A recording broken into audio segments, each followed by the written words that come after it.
Hi, என் பேரு உமா. இது என் friend Usha. நாங்கள் 2 பேரும் சின்ன வயசுலேருந்து திக் ஃப்ரெண்ட்ஸ். இது என் ஃபேமிலி, அப்பா, அம்மா, அப்புறம் தம்பி. நாங்கள் ஒரு ஹாப்பி ஃபேமிலி. அம்மா வாமா கொஞ்சம் இங்க. வரேன்ப்பா. வாமா. என்ன சொல்லுங்கன்னா ரொம்ப சந்தோஷமா இருக்குமா. நல்லா படிச்சிருக்க, நல்ல மார்க் வாங்கியிருக்க, நல்ல இடத்துல வேலையும் கிடைச்சிருக்கு. உன் அறிவுக்கும் உன் அழகுக்கும் உன் குணத்துக்கும் ஏற்ற மாதிரி ஒரு நல்ல பையனா பார்த்து உனக்கு கல்யாணத்தை பண்ணி வைக்கணுமா. இப்போ கல்யாணத்துக்குலாம் என்னப்பா அவசரம்? அக்கா, ஆண்டா, கல்யாணத்துக்கு அப்புறம் என்னெல்லாம் மறந்துட மாட்டல. நீ வேற. நான் வேறதான். எனக்கு எதுக்கு? அப்பாட்ட கூட நீங்க வேணா பாருங்க, நம்ம உமாவுக்கு நல்ல ராஜகுமார மாதிரி மாப்பிள்ள வருவான்.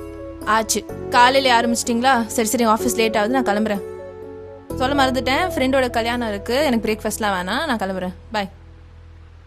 நில்லு. கலர் ட்ரெஸ்ல போற, பிரேக்ஃபாஸ்ட் சாப்பிடல, ஆஃபீஸ் மட்டுமா? சாமி, கல்யாணத்தை முடிச்சுட்டு ஆஃபீஸ் போயிடுவேன். ஓகேவா? பாய். யூனிஃபார்ம் எடுத்துட்டியாமா? எடுத்துட்டேன். பார்த்து போயிட்டு வாமா. ரொம்ப கியூட்டா இருக்கால அவ.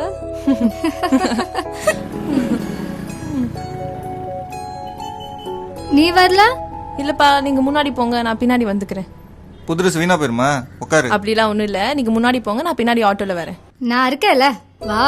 இல்லப்பா, இவன் வேற ஹெல்மெட் போடல, போலீஸ் பிடிப்பாங்க, பயமா இருக்கு. நான் பின்னாடி ஆட்டோல வரேன், நீங்க போங்க. எதுக்கு ஆட்டோலாம்? என் கூட வா. நீ இன்னும் அவ்வளவு பெரிய குண்டு இல்ல, ஏறி உட்காரு, போலாம். அட வாமா. சரி, ஓகே.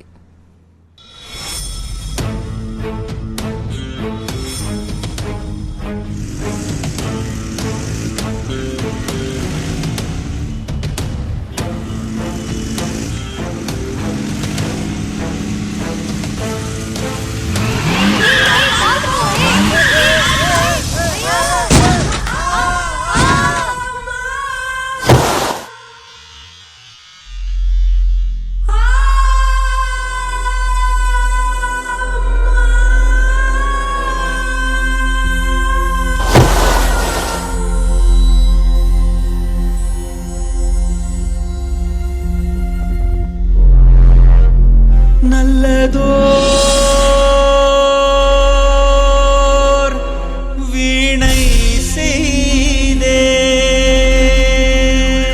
நல்லதோர் வீணை செய்தே, அதை நலங்கெட புழுதியில் எறிவதுண்டோ. சொல்லடி சிவசக்தி,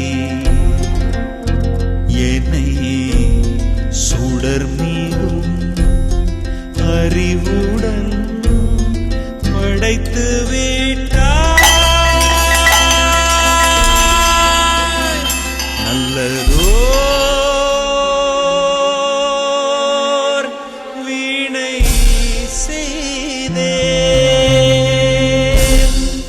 சாலை விதிகளை மதிச்சு ஹெல்மெட் போட்டிருந்தா, செல்போன் எடுக்காம வண்டியை ஓட்டியிருந்தா, 2 பேர் போகிற வண்டியில 3 பேர் போகாம இருந்திருந்தா இது நடந்திருக்காதே. அலட்சியமா எடுத்த தவறான முடிவுக்கு கிடைச்ச பரிசு ஒரு உயிர்.